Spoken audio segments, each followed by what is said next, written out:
open borders, shameful abandonment, disregard for human life, the prospect of more mandates and lockdowns, and the list goes on.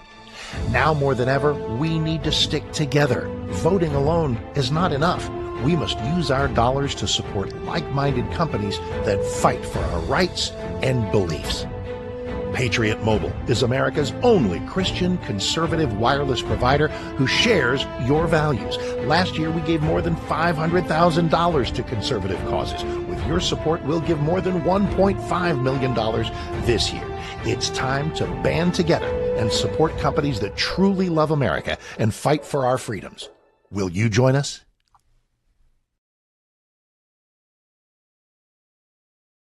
Is Kentucky's Voice Radio, covering the latest state and local issues with Tom Fallbush, Bob Scott, and Jim Waters. Well, after years of fighting and ignorant court decisions and complicated constitutional amendments, Kentucky parents will finally have what parents in the majority of other states, including those surrounding the Commonwealth, have had for decades: the freedom and opportunity to choose where and how their children are educated. Wealthy Kentuckians have always had school choice for their children. They could write a tuition check for a private school or move to a better school district where their children could get a better education. But for Kentuckians who are not wealthy, their children have been stuck in the school, the district, the system to which they're assigned, whether or not it offers them a quality education, whether or not it is best for them. They've been stuck. So what happens is those families without means are most likely to be forced to send their children to a school that doesn't provide them with the education they need to be set up to succeed in life. House Bill 1, which was signed into law yesterday by Secretary of State Michael Adams, will provide access to educational scholarships for low and middle income families. And on today's Kentucky's Voice, we're going to talk more about how this program will work later in the show today. And also, it appears that the Department of Justice is not heeding Kentucky Senator Rand Paul's call for Anthony Fauci, the chief medical advisor to former President Joe Biden, to be charged before the statute of limitations expired yesterday. What happens to this case now? We'll take a look at that. And also joining us today on the show will be former Hardin County Republican Party chair and longtime GOP activist Bobby Coleman. She'll join us to talk about next week's primary election and what's happening in E-Town and the surrounding area. Now, this is Kentucky's Voice, and you're saying, what is Kentucky's Voice? Well, this is the conservative, common sense Christian media outlet for Kentucky. And our voice is also joined by your voice. So that's what's Kentucky's Voice. And we want you to be a part of this program today. We'd love to hear what you think about what's going on with the election. This is 1 week until primary election day. Next Tuesday, we will know who the nominees are going to be, or we will at least have the votes in on who the nominees will be for the various parties in the various races, including a hot U.S. Senate race that is now dwindled to really two major candidates, former Attorney General Daniel Cameron and Congressman Andy Barr, who Donald Trump endorsed last week and who also got the endorsement of his former rival in the race, Nate Morris. We'll talk a little bit about that today as well. Also, the hot race for the 4th congressional seat in northern Kentucky with Congressman Thomas Massie facing off against Ed Gallrein in the GOP primary for that congressional seat. Of course, President Trump has endorsed Congressman Massie's opponent in the primary, Ed Gallrein. But Gallrein has not been showing up for debates. He's not been showing up to discuss the issues. Very little is known about where he stands on pro-life issues, on Second Amendment issues, on what about AI data centers? What about economic policy for the state of Kentucky? Nobody knows because he won't debate Congressman Massie, and he's only appearing at very guarded, very scripted, very limited opportunities to discuss his campaign. And quite frankly, that does not go over well with me. I think if you're going to be out there and campaigning, you need to be out there talking about where you stand on the issues, and you need to be willing to debate. The ironic thing about that race is that usually it's the challenger who is demanding a debate and the incumbent who's putting it off and trying to dodge it.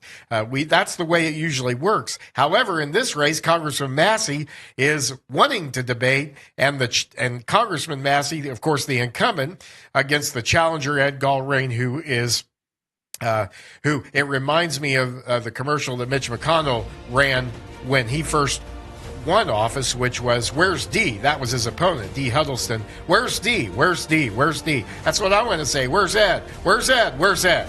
Well, we want to hear from you today on our Kentucky's Voice text line of 502-571-0970 about what we're talking about today. Any other issues on your mind during this campaign season? Stay tuned. Bobby Coleman from the Hardin County GOP with us next on Kentucky's Voice. Stay right there.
Back to Kentucky's Voice Radio, online at kyvoice.org.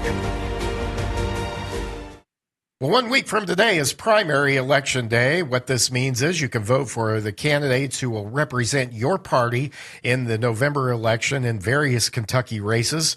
Some have national implications, some state, some local. Also, Kentucky has early voting this Thursday, Friday, and Saturday. Any registered voter can take advantage of this. You don't need an excuse. You can just show up if you're a registered voter during the hours that the early voting is being provided. Check with your county clerk's office to find out the times and locations for early voting wherever you may be in this great Commonwealth. Usually it's between 8 and 4:30 or 8 and 6, something like that on those days. Again, early voting scheduled for this week for Thursday, Friday, and Saturday. There will be no voting on Sunday or Monday, and then primary election day is Tuesday, when there will be in-person voting and the traditional voting day. And I'm going to get maybe 3 stickers this year, so that I can be like a good Democrat, like I voted early and voted often. But I may wear those next week on the show. Anyhow, in Hardin County, early voting is scheduled for 8 to 4:30 p.m. at the Hardin County Clerk's main office in E-Town and the Colvin Community Center in Radcliffe. And yes, bring a valid photo ID when you vote. It's required by Kentucky law. The reason I'm talking about voting in Hardin County is because we're being joined by Bobby Coleman, who's former chair of the Hardin County Republican Party and GOP Politico, and engaged, involved, plugged into what's going on in Hardin County. So, Bobby, thanks for zooming in with us this morning all the way from Hardin County. Not that far away. But thank you for having me. We're glad to have you. Today, we're shining the light on Hardin County. You know, this is one of Kentucky's fastest growing areas, and it's becoming a real hotbed of political energy, it feels like to me. Right. And it's really during this election season, we're seeing that. You know, Bobby, it wasn't that long ago that Republicans in the county were greatly outnumbered by Democrats. For example, 2014, there were 37,051 Democrats to 28,733 Republicans.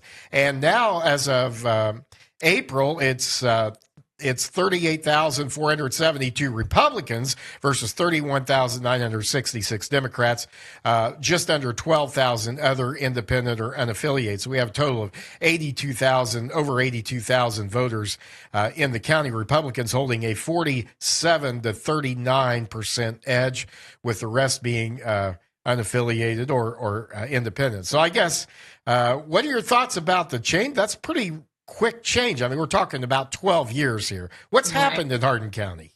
I think just people kind of woke up and got tired of the direction it was going.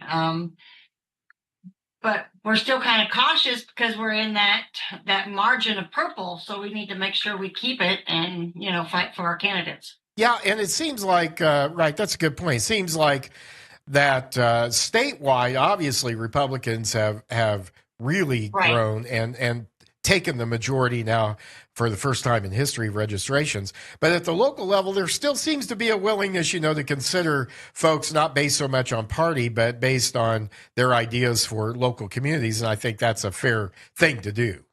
Right. Kind of because they all know each other, so But I'm impressed, right? And I'm impressed though with the interest in local elections. So many times we see offices where there is no competition. There's Right. only one name on the ballot, and people really don't have a choice. But I'm impressed with the number of candidates vying for local offices in your county. I should say our county because I live there too. But from your perspective, having worked with the GOP now for a few years there, what do you attribute this to in terms of the interest? Is this a higher amount of interest than you've seen in the past? Is there a particular reason for this, or give us your thoughts on what you see happening? I kind of think it's a mixture of both, but it goes back to kind of like what we were just talking about. Like the PVA has been sitting in his seat for 17 years, and he was a Democrat. He's retiring. So now that's why we have 3 Republican candidates running for PVA. Yeah. So, and that's same as our, judge executive last time, Harry Berry was in that seat for quite a while. So I think just now that since the Republicans are taking over the county a little bit, there's more active and more people wanting to step up into the seats. And so when you look at this, of course, it's been a fast growing area. There have been some controversial issues that we're going to get into in a minute about that have gone on there that have caused some concern. But it's kind of a mix. It's kind of a double-edged sword being an incumbent, isn't it? Because on the one hand, Right. if you grow and you have success, then, it's pretty difficult not to look at the incumbents and say, hey, they must have done something right to get Right. to this point. On the other hand, I think there's a general feeling that people can just be in office too long. And I think voters, they want to see some fresh ideas and fresh blood, if you will, in there. Right. I agree with that. And also, too, like with our magistrates, there's a lot of tension with the magistrates. Fiscal court is not really pleasant these days. So I think that is why we have so many magistrates running for the issues that's going on in the fiscal court. Is the tension? Yeah, and there are several seats, by the way. I've got the whole. I don't know if you can see, but look at this. I mean, we've got a ton of candidates here, which I think is great for local races. Right. I mean, I commend everybody, whether I agree with them on their positions or not. I commend everyone for stepping up and running, and let's have a real debate about what should happen. I think that's what makes local governments and local communities thrive, is when there is a real debate over ideas and what direction the county should go or the area should go. You Right. mentioned the tension on the fiscal court. I know there's been some tension too among property owners about the values of their properties, hasn't there? There's a lot of interest in the PVA race because of that. You don't always see that. And we don't get clear answers on that either. Like last night's with the speakers, taxes are taxes, and we just got to pay them. I'm like, there's got to be a better way to tax us. Quit raising them so much, or shut this program off to help with this program. Yeah, and with the housing issues in our state, it really Right. starting to really become. It's not a crisis yet, but it's going to be if we don't pay attention to things like property taxes. I know one of the things you were asking candidates to address is how they would make government more transparent, more open. I think is what you were really asking at the local level. Were you satisfied with the answers you got from candidates? I mean, is there? I was. magistrates are pushing to, so 4 years ago when this race happened, our magistrates ran on transparency, open committee meetings. Well, that got stopped 6 months after they got elected. So they are running at, bringing that back and letting the people speak, during committee meetings. The PVA is wanting to be more transparent, more open door for any questions that you may have. And same as the sheriff, they both sheriff candidates want to do town halls, be open and transparent to the constituents. Yeah. And so are you hearing, and that's obviously a concern, are you hearing about issues that the candidates are talking about maybe across the board? Are there some issues that everyone is addressing? Maybe they don't have the same views, but they're certainly the topic of conversation. For the most part, a lot of the magistrates will group up and talk about that same issue with attention. And so last year, before Trump got in, we had the solar farm issue. And right. We had some magistrates, voting when they shouldn't have. They should have recused themselves. They had a conflict of interest. Yeah. So you have that issue. You have the Democrat sheriff that's been in his seat for several terms that tried to hide the dollar amount of a case that was going on of wrongful death. Of that person that died in the backseat of the patrol car. And that was at the last election. He wanted it hush hush until, and WBRD is the one that brought that open record request out. Well, Kentucky's Voice would be glad to talk about that sometime here too, but that's great. So this idea of accountability and transparency at the local level is more important than a lot of folks realize, because those local dollars, the decisions made locally affect people more, probably, arguably, than even a lot of things that happen in Washington. And when you have local officials, elected officials, and by the way, the local sheriff there endorsed folks. He endorsed Andy Beshear in his reelection bid. By the way, I want to make sure everybody knows this. But when there's a hesitancy about allowing taxpayers at the local level to see how their dollars are being spent, that's not usually good for an incumbent's reelection chances. So, right. And it's important to have that transparency. This, and we're speaking here with Bobby Coleman, who is with the Hardin County GOP, and if you can stay with us, we're going to go into another segment here, Bobby, and talk a little more about some of the things going on there. But I want to talk about concern about the growth that's going on and how that's managed. That's always a challenge, isn't it, for local lawmakers? And just make a quick comment about that, about how to handle and manage the growth. Well, they are putting up apartments everywhere, so so sometimes that may not be the answer. Right. I'm not understanding how they're going to, because you have to spend a little bit to make that growth, be. Well, let's talk more. Accurate. Let's talk more about that on our next segment with Bobby Coleman. Stay with us here on Kentucky's Voice as we look at Hardin County and also some of the races.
Now, back to Kentucky's Voice Radio, online at kyvoice.org. We're back here on Kentucky's Voice. We want to hear from you today about the election, about this primary campaign season. What do you think about what's going on? Or if you have other issues on your mind, 502-571-0970. You can text us. We'll get those on the air. And our guest today is Bobby Coleman, who is former chair of the Hardin County Republican Party and still involved, still engaged at the local level. And we appreciate her coming on, talking about what's happening in Hardin County. I do want to say that 1 week from today is the traditional voting day for the election, the primary election 2026. And that will be from 6 a.m. to 6 p.m. There are several locations throughout our area that you can vote at. Check with your county clerk's office, and you can usually just Google your county clerk online. Since we're talking about Hardin County, and Bobby's with us today, early voting in Hardin County will be this Thursday, Friday, and Saturday from 8 to 4:30 p.m. at the Hardin County Clerk's main office. That's 150 North Provident Way. They're in E-Town, and right across, by the way, from the new Kroger's down there. That's a huge store, by the way, down there. And also voting at the Colvin Community Center in Radcliffe at 230 Freedom's Way. You can vote this Thursday, Friday, and Saturday, 8 to 4:30. If you don't make it then, you can vote on Election Day, which is 1 week from today. Love to hear from you about your thoughts about who you're voting for, who you're supporting. Have you made changes in the way you're choosing candidates? What do you think about what's going on in Kentucky? 502-571-0970 is the Kentucky's Voice text line. And, Bobby, of course, a lot of local races are nonpartisan. However, I guess that my question is, how much does the nonpartisan partisan environment play in these local races, do you think? Even though candidates may not be identified as partisan Republicans, for example, right, are voters locally wanting more conservative candidates, people who will be more conservative with tax dollars, more conservative in setting property value rates, those types of things? Do you find that happening? I do, because I follow the Democrats as well, and they kind of say the same thing, quit taxing us, quit spending our money. So I believe with a nonpartisan race, if you could find that happy medium person, if you are unaware of what party they are, I think you'd be okay on that. But I do see a concern on both sides wanting to, for locally, save every dollar we can. Yeah. Now let's turn then to some of the partisan races. There's really some interesting primaries here. We've got the 10th state senatorial district. We've got the 10th and 27th House district races up. And of course, in the 10th Senate, you have incumbent Senator Matt Deneen, yeah. And Louis Grider, of course, Senator Deneen, still fairly new to the Senate, but certainly the incumbent has been there. In the 10th House District, lots of campaign signs out for Josh Callaway and Julie Cantwell there. Julie Cantwell, of course, unsuccessfully challenged Representative Callaway, the incumbent, during the last election. I see a lot of her signs out. Any comment on that race? With that race, I could comment that the county party has held Julie Cantwell accountable for in 12.05 in the RPK rules. You're supposed to support the Republican in the general election, and she has, in multiple races, showed support for the Democrat candidate. Yes. So the rules. So we do not. Yeah. We have not, and nor will we be supporting Julie Cantwell. Yeah. We support Josh Callaway all the way with these races. So the rules require a Republican candidate if they don't win the primary, to support the nominee. Correct. And she's endorsed multiple Democrats. So that's interesting. And of course, Representative Callaway, I know, has been very popular. He's done I think, an outstanding job. I certainly, I don't usually endorse candidates, but I have him in the last two elections because I'm just so concerned that we have somebody with his demeanor and his ability in Frankfort. He is a very good representative. I know he challenges leadership, and that's probably hurt him in some ways in terms of maybe committee chairmanships or whatever, but I almost think it's worth it at times. Oh, absolutely. I wish more people would be, you know, you've got to buck the system sometimes, and especially when it comes to our children, that's a must, you know. Well, Representative Callaway's been a big supporter of school choice and educational freedom, and I can't say enough about how much I appreciate that from that issue perspective, having worked on that issue for so much. Also, the 27th House District. Now, I think this is the Representative Nancy Tate's district, right? She's decided not to run again. She really became known in Frankfort for being a very conservative, very strong conservative, and especially on social issues, pro-life in particular, and some other. He was the number one pro-lifer, correct? Right, and so, and this is over in the Meade County area, right? So that includes the Meade County area. That area is growing too, Bobby, with the new employment there, with the big new plant that came there, and all of the jobs that has brought. 4 Republicans in that race: Paul Smith, Joseph Redmond, Sandra Carter, and Rochelle Frazier. I believe she previously held the seat. Is that right? Oh gosh, yeah. I don't remember her. Well, she had run for it anyhow. I think she ran for it. I don't think she won that election. She was. You're right. She was a candidate, but I believe the gentleman. I don't remember his name. That was in that seat before Nancy. Yes, may have been Representative Greer, Democrat before, conservative Democrat. Right. But 4 people in that seat, 4 candidates in that. And so there's definitely some interest there, doesn't it seem? Yeah, out of that 4, I have met 2 that has been very active. The other 2 I have not met, and the gentleman, I mean, I was hoping he'd come out last night and there was somebody that wanted to push his support, and I'm like, well, let's bring him, Yeah. Well, because that district is Radcliffe area in Hardin County, so, you know. Yeah, so did any of those candidates show up last night or for him? Those 4 of District 27, no. Yeah. No. But a couple you said have been pretty active there. Yes, 2 of them, Joe Redmond and Rochelle. Okay. I can't remember what's her last name. Frazier, yeah. Mm-hmm. Frazier. They did the debate. So, and then they both were at the Lincoln dinner. So there's been some activity with them too, but the other 2 I haven't seen anything yet. Well, meanwhile, on the Democratic side, it doesn't seem like there's near as much interest now in these races. The Dems canceled their primary. It was reported for the state Senate seat, so they didn't have enough interest there.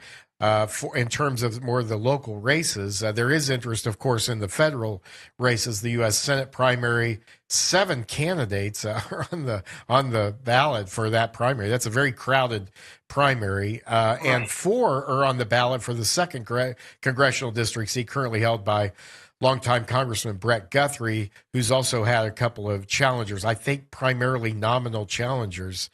And then you have 4 folks running to be the next mayor of Radcliffe. That's another local race there. 14, as we said, vying for a seat on the Radcliffe City Council. 3 for PVA, with multiple candidates for those magistrate seats. 3 candidates to be the next mayor of Vine Grove.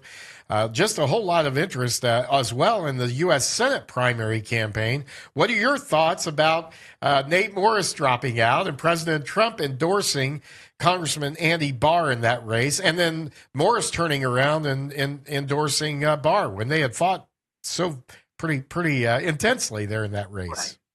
I wish Trump would have stayed out of the race, and let the Kentuckians pick who they want to pick. But we don't get everything we want to get, and he did endorse a sitting congressman that will, be running in for the U.S. Senate. And we just have a few seconds left. If you'll stay, can you stay with us one more segment? I'd like to talk a little more about what's going on in Hardin County, but also we'll wait and hold on to this question as well. When we come back, I want to talk about what you think about term limits. Should we have them, and why? If we should, why not? If we should not. Some people say we already have term limits. They're called elections, but is that enough? Talking with Bobby Coleman from the Hardin County GOP Here on Kentucky's Voice, 502-571-0970. Text us and don't go away.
Back to Kentucky's Voice Radio, online at kyvoice.org. Back on Kentucky's Voice, we're at 502-571-0970, the Kentucky's Voice text line. Love to hear from you today on what you think about what's happening with this election, with the primary season. This off of our text line, David Yates gave Jefferson County clerks a pay raise. Based on what? Question mark, votes, question mark. So David Yates running for, he was appointed to the position, of the Jefferson County clerk when the former longtime GOP clerk, Bobby Hoekslaw, passed away. We had her on this program a few times, but she sadly passed away last year. David Yates was appointed as the clerk, and now he's running for the office in the next election. So let us hear from you what you think about what's going on. What do you have thoughts about the race in the 4th District, Congressman Massey, Ed Gallrein, or perhaps you have a thought about the U.S. Senate primary race, or either Republican or Democrat, or perhaps Hardin County. If you're in Hardin County, what are some of the concerns you have there about what's going on locally and about the campaign, and thoughts you have? Maybe you're glad to see some things happening. I know I'm happy to see so many candidates involved, and we're talking with Bobby Coleman, who was the former chair of the Hardin County GOP and still very involved with the Republican Party there. Bobby, thanks for staying with us here on Kentucky's Voice. By the way, you're listening to this live on 970 WGTK and also streaming live across social media. Bobby, we've been talking quite a bit on this show about term limits with candidates. Turns out that Kentucky's congressional delegation is one of the longest serving in Washington that there is of any state, of course. And of course we have the newer Democratic congressman here, but 5 of the 6 have been in Washington for quite a while. What are your thoughts about term limits, and what are the pros and cons of that from your view? I am 100% for term limits. I believe our founding forefathers meant to go in there, do so many terms, and leave and let someone else, do their term. The pros is, we get change, we get different avenues on how to better the country. The cons is if we got good ones in there, and I'm just going to say it like Maxie or Rand Paul, then we get challengers and we're kind of like, man, I wish we could keep them, So that's the cons. But I'm still 100% for term limits. One of the issues that came up on that was that the problem is that you have a bureaucracy that's been entrenched. So you have a lot of bureaucrats in Washington, even in Frankfurt, who are not elected. And whoever gets elected in the next election, they're going to be there. They're going to be, they're on the ground. They have the advantage of having operated in the system, if you will, for a long time. And that's been one of the cons, also one of the concerns that have been expressed by some candidates. Now, whether that's an altruistic motive or whether they're just not wanting to be the first ones to pull the plug, that's always the case, is who will actually take the first step and do this. Right. So that's probably another one of the cons. But let's go back to Hardin County, back to the local scene. There's been a lot going on there in terms of what's happening in the community with the Blue Oval situation. Of course, SK On and Ford dissolved their venture, at least their original venture at Blue Oval in December. 1,600 people being laid off. And this is right before the filing deadline. I'm just wondering, if that may have spurred some people to run for office. Maybe we don't know for sure, but it could have certainly happened in that time period. But so what's happened here is Blue Oval built this huge facility, and anyone who's been down I-65 and past the Glendale exit has seen it. It's humongous. But the original intent was to build batteries for electric vehicles there, and that was the original intent. Well, the demand for electric vehicles has not met the expectations and the predictions of what was going to happen by those companies when they built that. They thought demand was going to be a lot higher, and now they've decided to go a different route there. But here they built this huge facility. Really, I think a lot of people felt like a small community was disrupted big time there in order to build this. Just from a perspective of being a resident of Hardin County and being kind of involved with the local politics as well, what are your thoughts about Blue Oval? What's happened there? And do you think this will make a difference in the election? I believe so for that seat, the magistrate up in that area. We got some good people running that will push to make sure that, Glendale area is not forgotten. And I know a lot of people were not happy about this Blue Oval SK coming. We had that beautiful pink house that was going to, get torn down for a road. And, we kind of supported her. And, thank goodness she kept her beautiful house. But now we got concerns on, you got two buildings with the Blue Oval SK. Ford took one. Not quite sure yet what they're going to do with the other one. And we're pushing back to make sure it is not data centers, Yeah, is that, and I wanted to get into that a little bit. What are you hearing? I know in Meade County, for example, which is right there in the area, there was a big controversy over that just recently, and the residents really turned out to say, no, we don't want this. And that's a much more rural area, I would say, than, of course, Hardin County, parts of Hardin County. But is that a fact? It doesn't seem to be a factor. It seems to be whether it's rural or urban, people are saying, no, we don't want these. Why not? Right. Why? What do you think is the biggest obstacle? The water, the cost that is going to the energy cost, right? Too. Yes. The noise, there's so much you can add to it, it's just very concerning, and I hope Hardin County pushes back hard too if it goes that direction, as we did with the solar farm. The solar farms. Yeah. So, and that had to do with farmers having the property rights, right, to put solar panels on their property. And has that issue been resolved? Do you think? How has it been resolved? Or it has, because the stop that happened federally. We're not giving them funding for it anymore. Mm-hmm. We did have a group that that sued the county, so that just actually got closed a couple weeks ago, I believe.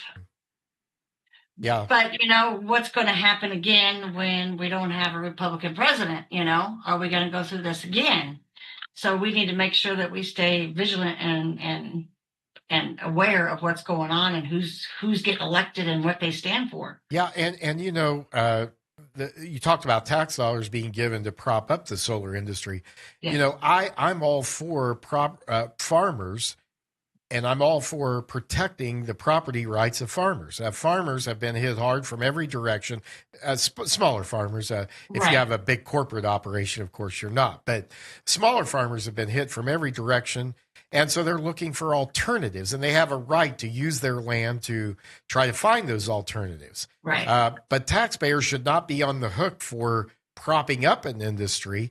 If it should have to compete just like any other industry, right? So if it makes it, wonderful. But if it doesn't, then the market will determine what's going to work and what's Right. not. And should not be. then we're stuck with all these solar. They always go bankrupt. And then Yeah. where are we going to store all these solar panels? Yeah. But we're all for property rights. But while we support property rights, it's important to remember that our rights stop where yours begins. So we need to be careful Yeah. when we're pushing for private property rights. Yeah, and I think and you have and that's why these local elections are so important, as you mentioned, is that they're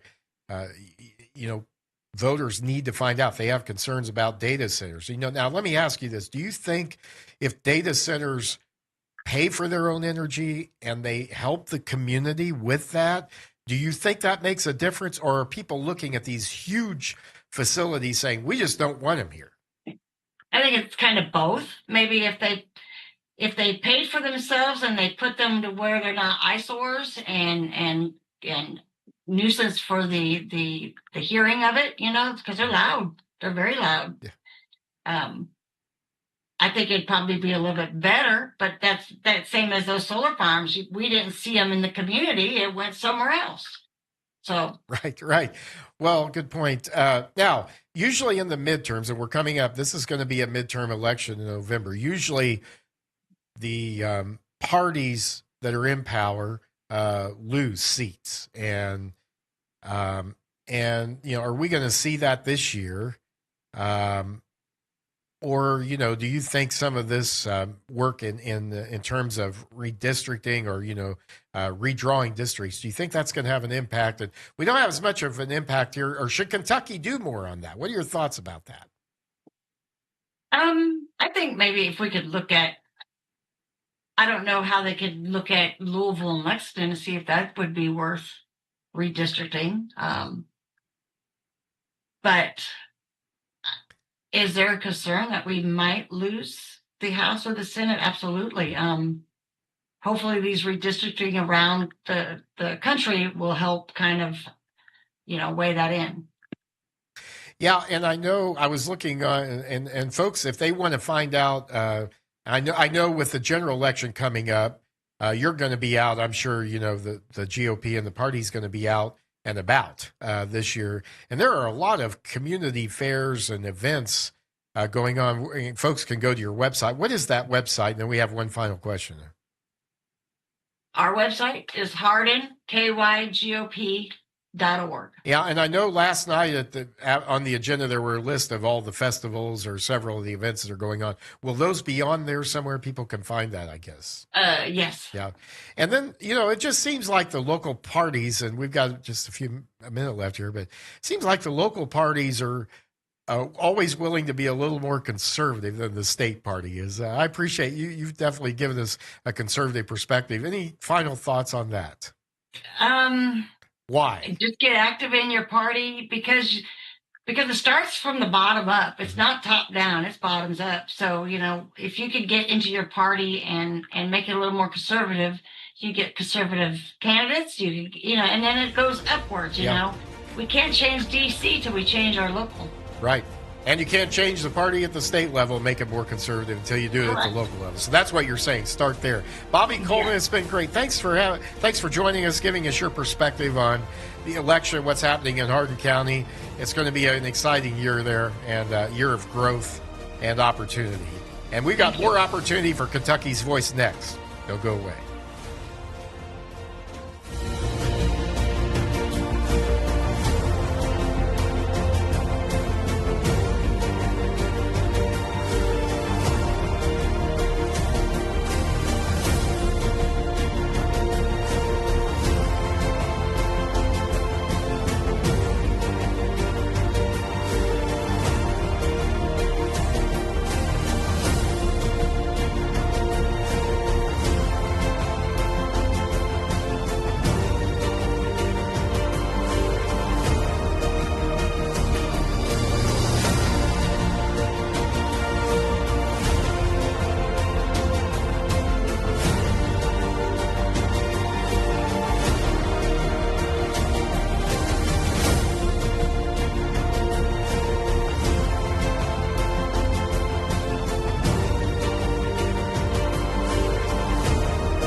Back to Kentucky's Voice Radio, online at kyvoice.org.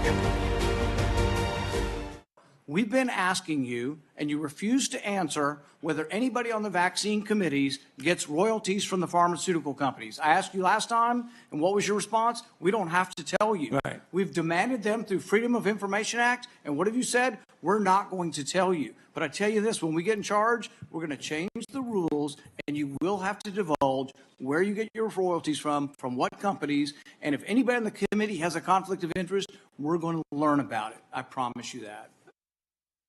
That was Senator Rand Paul from a former hearing with Dr. Anthony Fauci, who was the top medical advisor to former disastrous President Joe Biden. And Senator Paul on Monday renewed calls for the Justice Department to prosecute former top U.S. health official Anthony Fauci, arguing prosecutors were running out of time to pursue charges over allegations Fauci lied to Congress about U.S.-funded research tied to the Wuhan Institute of Virology. And this is from the Washington Examiner yesterday. Paul, who chaired several contentious Senate hearings on the origins of COVID-19, has repeatedly accused Fauci of misleading lawmakers about whether the U.S. government funded so-called gain-of-function research, which are experiments that alter viruses to show how they evolve or spread through grants connected to research in China. So this is just wrong. I mean, these folks are getting grants connected to research in China, and they're doing experiments that alter viruses to show how they evolve or spread. I mean, how many things could go wrong with this, at the very least? Today is the day, Paul said in the next post. The DOJ must charge Fauci for lying under oath or lose the chance forever. This man oversaw gain-of-function research at the Wuhan lab, lied to Congress about it repeatedly, and watched as you were called crazy for asking questions. This, again, from the Washington Examiner, quoting Senator Paul in his X post. The statute of limitations expires tomorrow, he added. The American people have waited long enough for accountability. The renewed pressure comes years after heated exchanges between the men during congressional testimony in which Paul accused Fauci of supporting risky virus research at the Wuhan lab before the COVID-19 pandemic.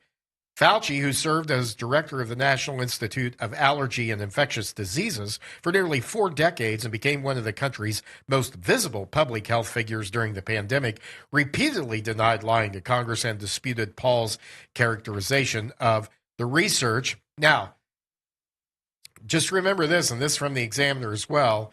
The President Joe Biden issued a preemptive pardon of Fauci on his last night in office, but Paul has not given up seeking criminal charges, questioning whether the pardon is valid because Biden allegedly signed it using an auto pen. David Morens, Fauci's top advisor, was federally indicted last month on charges of allegedly taking part in a conspiracy to evade federal records requests regarding government-funded COVID-19 research. Paul has pointed to Morens' indictment as a reason to go after Fauci before the statute of limitations is up. For years, I warned that Fauci and his inner circle buried the truth about Wuhan, Paul said on May 6th. Fauci lied to Congress under oath. The statute of limitations expires in 5 days. Paul is set to have a hearing with a COVID cover-up whistleblower on Wednesday, and that's tomorrow, in what he calls an effort to get the public the answers they are looking for, saying the truth is coming. Now, think about this COVID-19 pandemic. Think about the damage it did to our country, our economy, its people, our freedoms. The left and the woke and the Bidens and the Faucis took full advantage of this crisis to diminish our freedoms, especially in the areas of healthcare.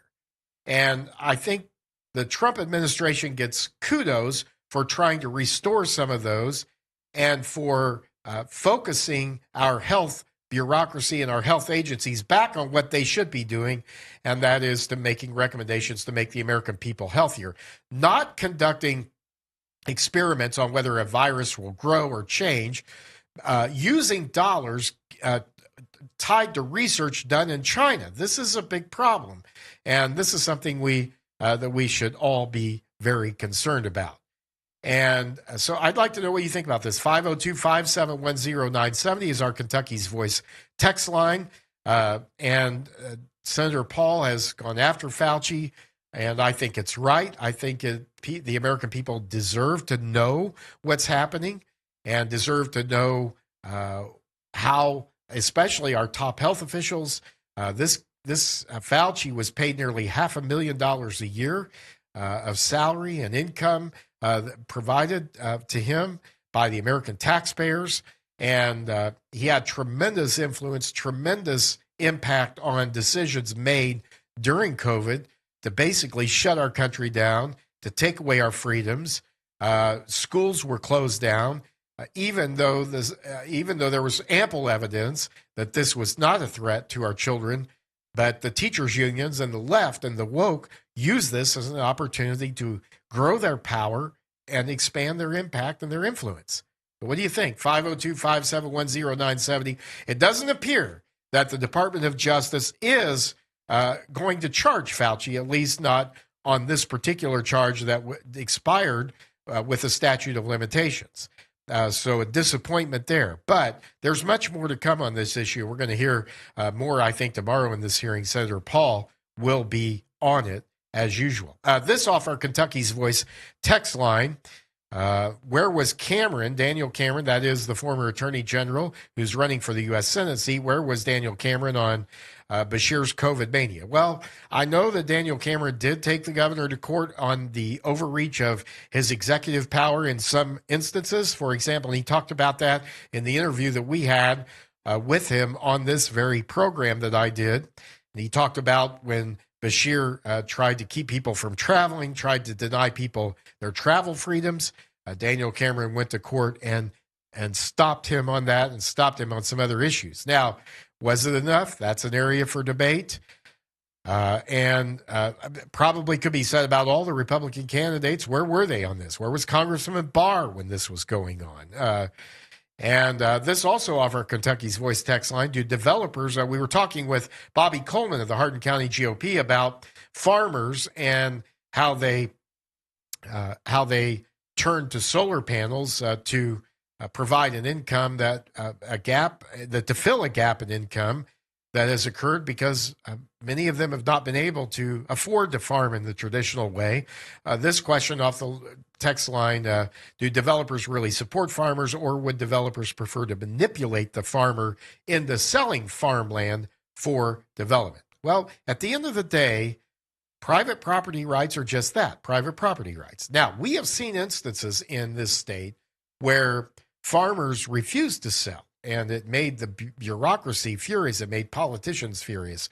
You may remember several years ago when I believe Paul Patton was governor of this state, that a farmer in Hardin County refused to sell property in order to the state, so that the state could provide a piece of land that an automaker wanted to come here. I believe it was a Hyundai plant, and the farmer refused, and his family refused, and he drew the ire of the politicians.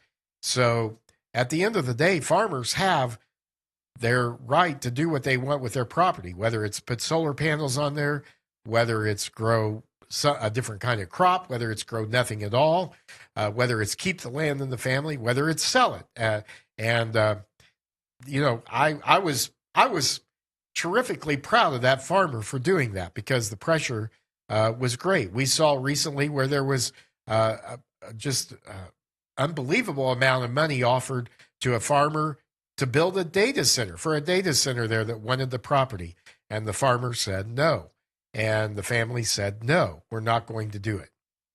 And then the same texter also said public school boards and all judges should have term limits. We were talking with Bobby Coleman there at the Hardin County Republican Party about term limits, and she agrees with the texter that really pretty much everybody should have term limits. Again, though, something that's not addressed, what do we do then about all of the bureaucrats, the agencies that have been in Washington, been in Frankfurt, even at the local level for years and years? They're not elected, they're not accountable to the people, and yet they run much of the day-to-day work done by government. What should we do about that if we're going to have term limits? Because when you bring in a new congressman, a new senator, even at the state and local level, there's a learning curve. It takes a while to learn the ropes and really learn enough to be able to hold the bureaucracy accountable. So it's really important that we have candidates ready to hit the ground running. I get that, but there is going to be a certain amount of learning curve there, and sometimes the bureaucracy and the unelected bureaucrats take advantage of that in order to push their own agenda.